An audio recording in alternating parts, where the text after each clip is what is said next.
Hare Krishna. So as you can see, today we are outside enjoying the beautiful atmosphere and the nice breeze. So we're not so hot today, although it's fairly warm still. With the cyclone, we had a little bit of problem in that some ships got caught on the reef and leaked a little oil. So you may hear in the background the helicopters. They're trying to clean up the oil leak and save the fish, so to speak. So we're now trying to save the devotees by assisting them to hear Srimad Bhagavatam, the fish-like personalities who will take the bait of the Krishna-conscious instructions presented by Srila Sukadeva, Srila Vyasadeva in the beautiful Srimad Bhagavatam. And today we're going to be reading from Canto 2, Chapter 3. Let me have a look what the title is. The title is Pure Devotional Service, The Change in Heart. So we have a very nice title to meditate on, The Change in Heart. So this will indicate some kind of a revolution. So therefore we've been getting wonderful instructions from Sukadeva, Vyasadeva to cause a revolution in the misguided lives of the impious. That's us, by the way. Me included in that, because I'm a fallen soul trying to get back to the Lord, just like all of us are. So pure devotional service, a change in heart. Let us first pay our obeisances. Narayanam namaskritya naram chaiva narottamam divim saraswatim vyasam tato jamudirayat nasya piresya bhadreshu nityam bhagavata sevaya bhagavati uttama slokya bhakti bhavati naistiki. Om namo bhagavate vasudevaya. Om namo bhagavate vasudevaya. Om namo bhagavate vasudevaya. Om Agyan Tirmyandasya Gana Gana Shalakaya Chakshur Unmilitam Jena Tasmai Shri Gurave Namaha. Shri Krishna Chaitanya Prabhu Nityananda Shri Advaita Gadadha Shivasari Gaura Bhakta Vrinda. Hare Krishna Krishna Krishna Hare Hare Hare Rama, Rama Rama, Hare Hare. Vancha kalpa tarubhyascha kripa sindhubhya eva cha patitanam pavanebhyo vaishnavebhyo namo namaha. Jai Vaishnava Vrinda ki jai.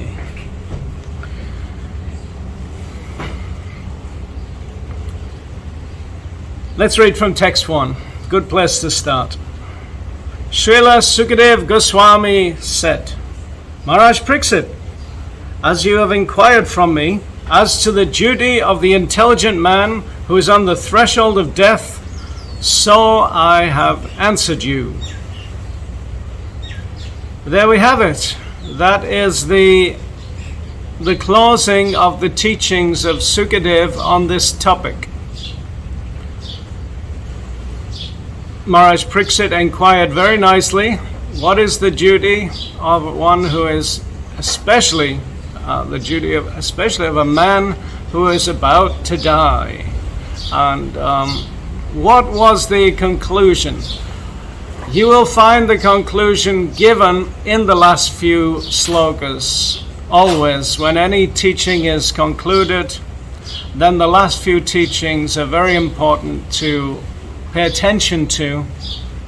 In this case, it was text 35 and text 36.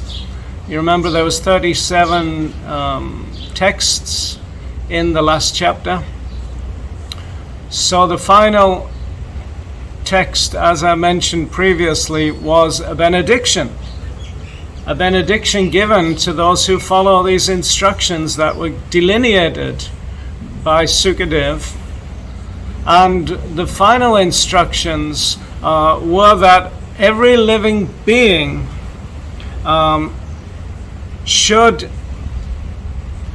perfect his life by perceiving the Lord in all of his activities and thinking about the Lord, using the mind and the intellect. Sukadev said something like this. I wrote something down that he mentioned. This fact can be perceived and thought about in our acts of seeing and taking help from the intelligence. So Sukadev mentions this, and it's perfect for indicating the two inner forms of Shabda Brahman, Madhyama and Pasyanti. So we have seeing and taking help from the intelligence. Perfect. So we can think about the Lord, we can perceive the Lord in our daily activities via taking instructions, Vaikarika, in the ears about the Lord, taking them into our heart, and then meditating on them. And from the region of the heart, wherein the mind and the intelligence, the subtle body, shall we say, is seated, along with religion, our religion, in other words, religion in this case meaning our relationship with the Lord in the heart. So what we are doing is spiritualizing two bodies, the gross physical body and the subtle body, by our acts of seeing and thinking about the Lord. So it's a duty of every person to see the Lord in every activity. These are the final instructions given by Maharaj Pariksit as to the duty of the intelligent man who's on threshold of death. So you'll notice here the word intelligent. That's obviously one who has no intelligence, then probably will go to the animal species. But the intelligent man, in Kali Yuga that is, but the intelligent man, he can go higher. So the intelligent man who is fixed on the Lord in his various attributes, whether this be the universal form of the Lord, whether he is a yogi, whether he's following Karmakanda or Jnanakanda, whether he's meditating on Brahman, or whether he's a yogi and he's going to the higher planets. We've heard all of these things. He may end up in Brahmaloka. Yogi is also a devotee because he's connecting with the Lord. So it may take him many lifetimes to go through the material universe, but still he's connecting his life with the Lord. So that person is a great devotee. In all circumstances, be a yogi, Lord Krishna tells Arjuna. Be a yogi. But of course, Lord Krishna advocates bhakti yoga, which is, as much as possible, the pure devotional service. So these are the final two teachings of Sukadev. Everyone must hear about the Lord and glorify the Lord, remember the Lord in everything they do, always and everywhere. Om Tat Sat. So there we have it, the conclusion. Now, what is a benediction? That's given in text 37, the final text. So I'll read that for you, because it's very nice. It's very nice to hear. Sukadev says, those who drink through oral reception, fully filled with the nectarian message of Lord Krishna, the beloved of the devotees, purify the polluted aim of life known as material enjoyment, and thus go back to Godhead, to the lotus feet of the Lord. You'll notice that Srimad Bhagavatam, the way it's written, has a lot of commas. So there's sometimes it's long-winded sentences, and the modern way is to have short, punchy sentences where you make a statement and then you follow it with a full stop, and then the next statement with a full stop. But if you want to add on some embellishments to make the sentence more juicy, then you will put a comma and then you put however, and but, and also, these kind of joining words that will allow a person to continue the sentence, put something extra in there before getting to the point. So here it says, fully filled with the nectarian message of the Lord. Then it says, the beloved of the devotees. So first you have the concept. Those who drink through oral reception purify the polluted aim of life and go back to Godhead. But in between that, you have some commas. So you have the first embellishment, fully filled with the nectarian message of Lord Krishna. And then you have the second, the beloved of the devotees. And then you have the final one, which mentions to the lotus feet of the Lord. So this is the way Srimad Bhagavatam's written. And it may be, some people may say it's an old-fashioned way of writing and that it needs editing. But if you do edit it, and you edit it too much, you take away the nectar and the juice, and if you like, the way that people used to speak, which is a wonderful way of adding extra things, and it takes a lot more intelligence to follow, to be on track throughout all of this. But what it also does, it allows you to have a taste. It gives more of a taste for things. So we are trained in this way of Srimad Bhagavatam. All devotees read Srimad Bhagavatam, therefore they're trained in this way, and they're more used to it.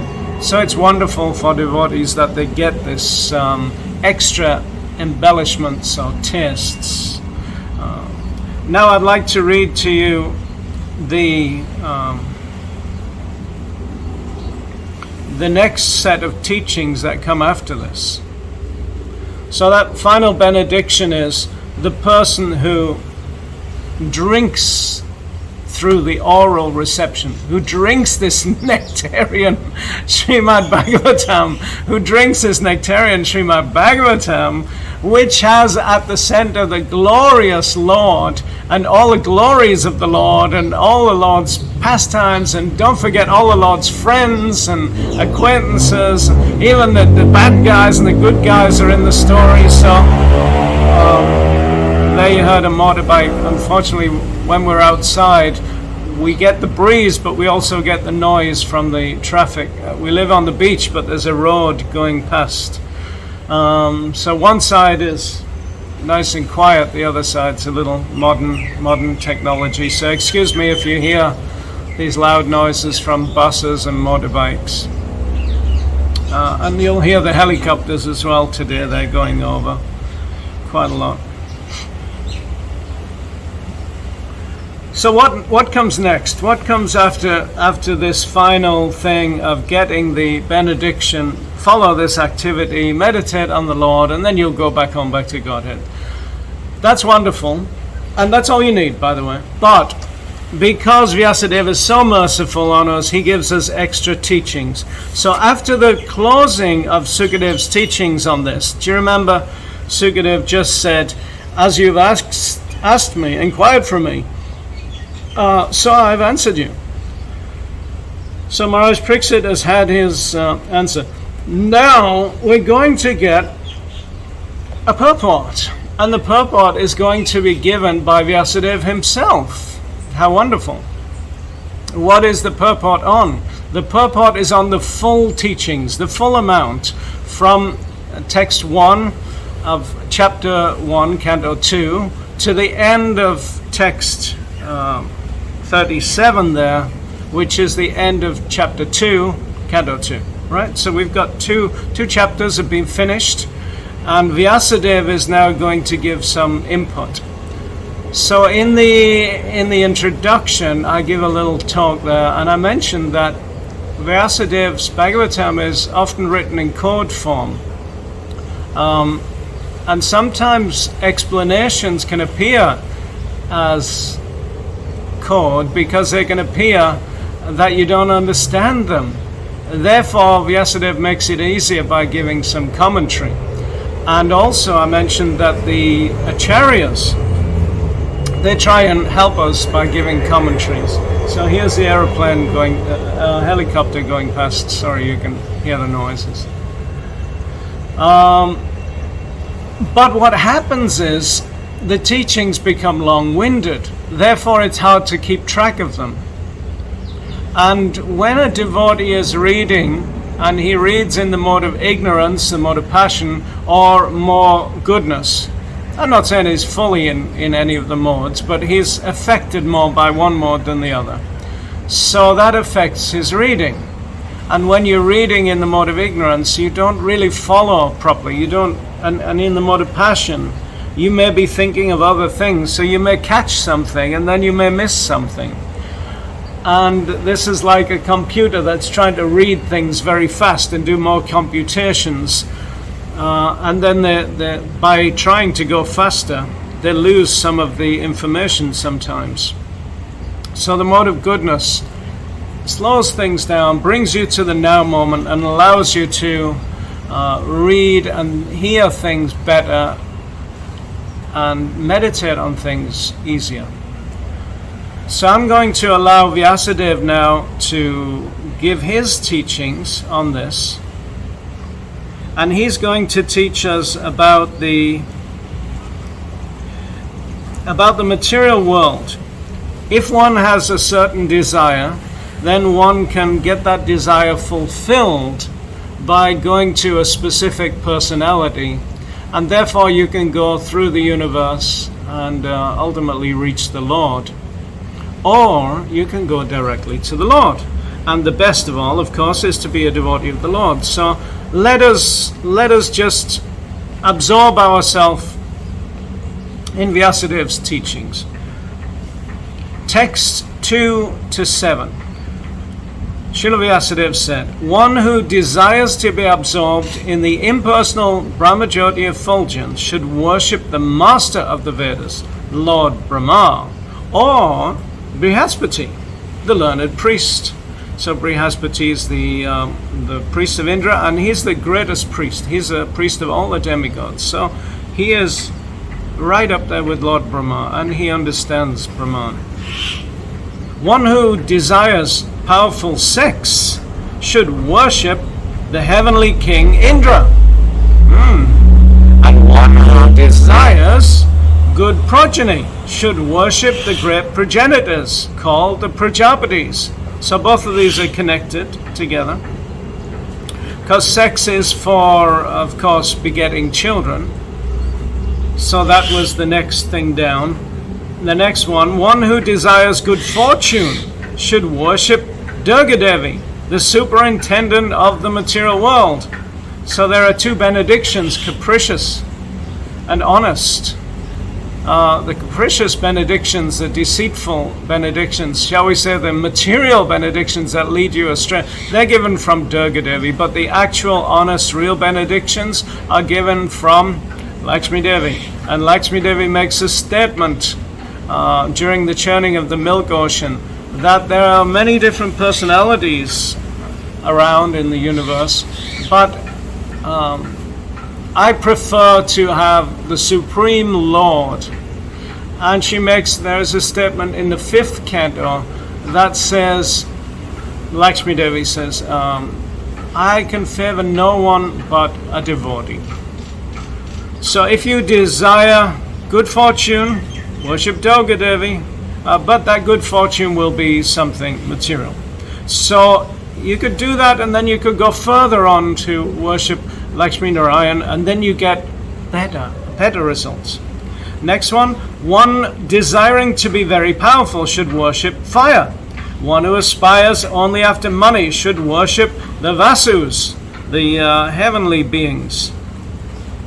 And the Vasu is doing a good job in assisting Indra and ruling the material world of beings with human forms. Next, one should worship the Rudra incarnations of Lord Shiva if he wants to be a great hero. One who wants a large stock of grains should worship Aditi. This is a very long-winded paragraph because it contains texts from 2-7. The next one who desires to attain the heavenly planets should worship the sons of Aditi. That is the demigods. And I'm splitting this up for you to keep you in the mode of goodness. Sometimes when we hear long lists, then we drift off.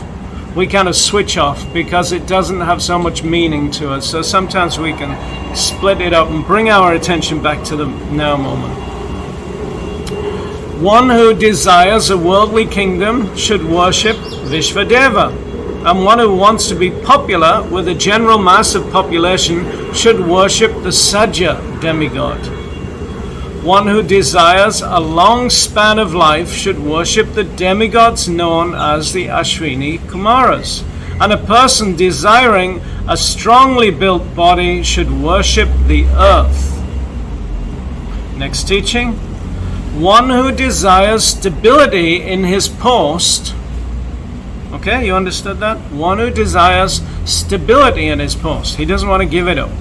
Should worship the horizon and the earth combined. Not easy to overthrow. One who desires to be beautiful should worship the beautiful residents of the Gandharva planet. And one who desires a good wife should worship the Apsaras, should worship the Apsaras and the Urvashi society girls of the heavenly kingdom. It appears that Apsaras, and specifically ladies like Urvashi, they make good wives. How is this? This is possible because they understand the mind of a man. So they understand how to treat a man and how to please him, and therefore how to live harmoniously. So it's helpful if a woman understands her place in relation to the man and then has a peaceful, happy household, shall we say, and both progress forwards towards Lord Krishna. Next teaching, one who desires domination over others should worship Lord Brahma, the head of the universe. So this is nice because domination normally in this age is some connotation of one person not being very nice, dominating another, maybe enslaving another or imposing one's desires on another. But we have here that he should worship Lord Brahma, the head of the universe. But Lord Brahma is very, very saintly. So although he has dominion over the entire universe, he was the firstborn and the secondary creator of the universe, but he's so saintly, equipoised and balanced in the mode of goodness that he doesn't impose his desires on people. Rather, he just has rules that run the material universe, and then there are specific beings that run it on his behalf that we know as demi and semi-gods. You may say angels and archangels.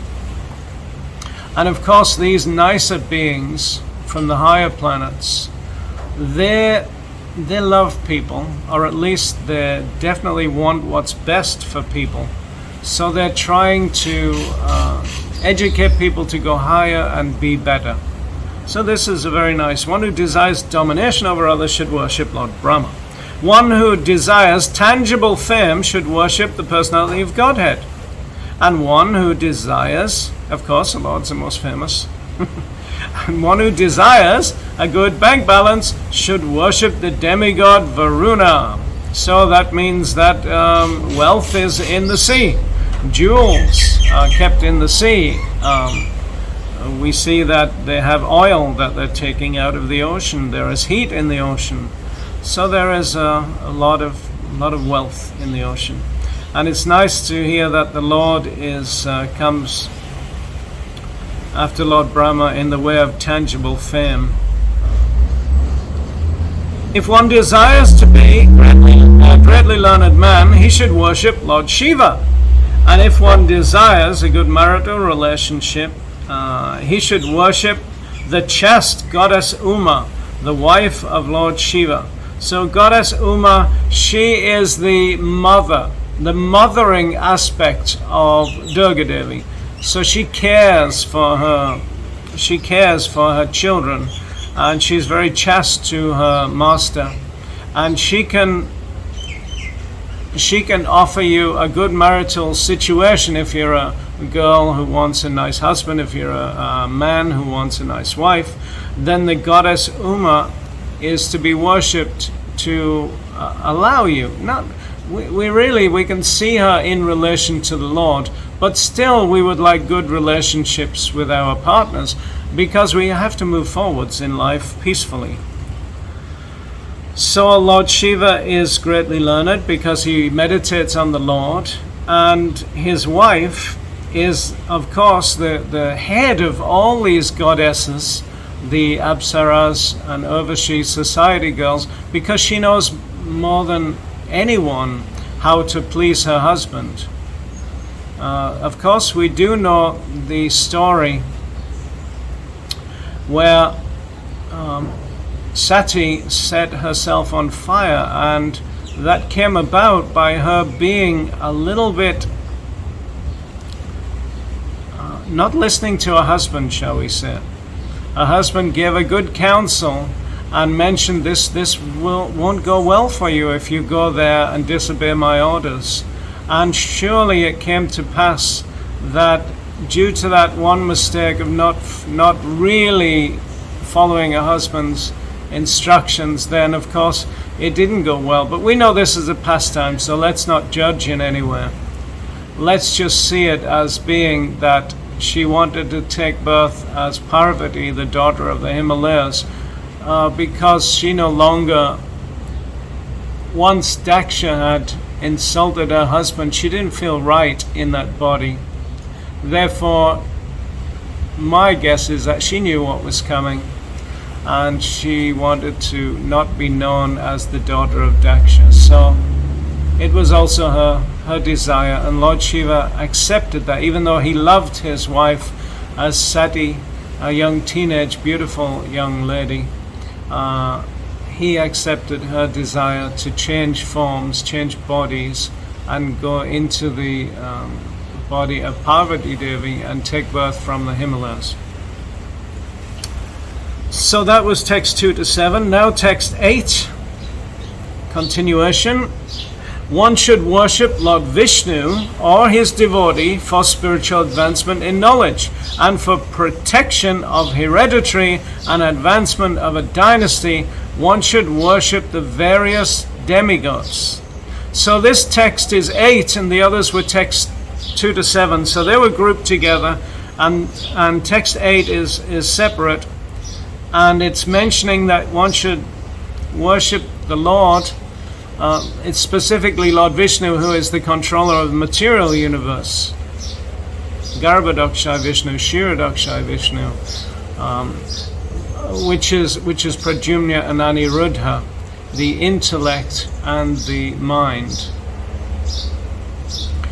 The controllers, shall we say, the ego, the personification of the ego, the correct ego, for what is the intelligence supposed to do, what is the mind supposed to do. So for Pradyumna, we have the mode of passion coming in the form of Lord Brahma.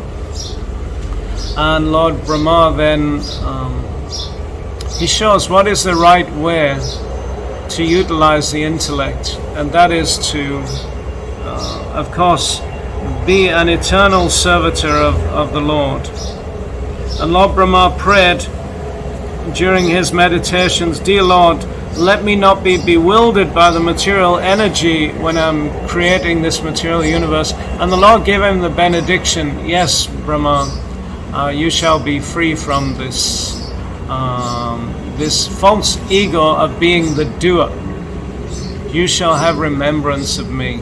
And then we see in Srila Haridas Thakur, when there was a slight challenge of Lord Brahma to Lord Krishna, and he tried to bewilder Lord Krishna by stealing the cowherd boys and calves, and then he took rebirth as Haridas Thakur. Well, he certainly righted that wrong for sure, and in that incarnation we get a wonderful opportunity to see Lord Brahma through the eyes of devotional service and just see how good he is, how perfect a devotee Lord Brahma is. So we worship Srila Haridas Thakur, the Namacharya. Hare Krishna, Krishna Krishna, Hare Hare, Hare Rama, Rama Rama, Hare Hare. And of course, Lord Brahma had an Istadev, and the Istadev is Lord Chaitanya, along with Lord Nityananda. They never separated the brothers. So Lord Brahma would certainly chant Sri Krishna Chaitanya Prabhu Nityananda, Sri Advaita Gadadhar Shivasadi Gaura Bhaktivinoda. So these are nice mantras that we can all chant. Text 9. One who desires dominion over a kingdom or an empire should worship the Manus. One who desires victory over an enemy should worship the demons. And one who desires sense gratification should worship the moon. But one who desires nothing of material enjoyment should worship the Supreme Personality of Godhead. That is wonderful how Vyasadeva is bringing all these teachings into a few slokas and telling us, if you want to dominate a specific kingdom, Manu's kingdom, he's the cream of the crop, because his kingdom is over the 7 islands. So you have the 6 islands to Shakadweep, wherein you have the majority of humans, and these humans have the year, the calculation of the year, which is 360 days, each being 10 times longer than the previous. So the first year on our earth in Kali Yuga will be 360 days. The next year on Plakshadweep will be 3,600 years. On Shalmali Dweep, the next island out over. So you have Jambu, Plaksha, Shalmali, then Kusha, Kransha, then Shaka, the 6th island. So each one is 10 times longer. So on Shalmali, you'll have 36,000 years as one human year. And this goes on. 36 will then become 360. And then you'll get 3,600, whatever you get, 3 million.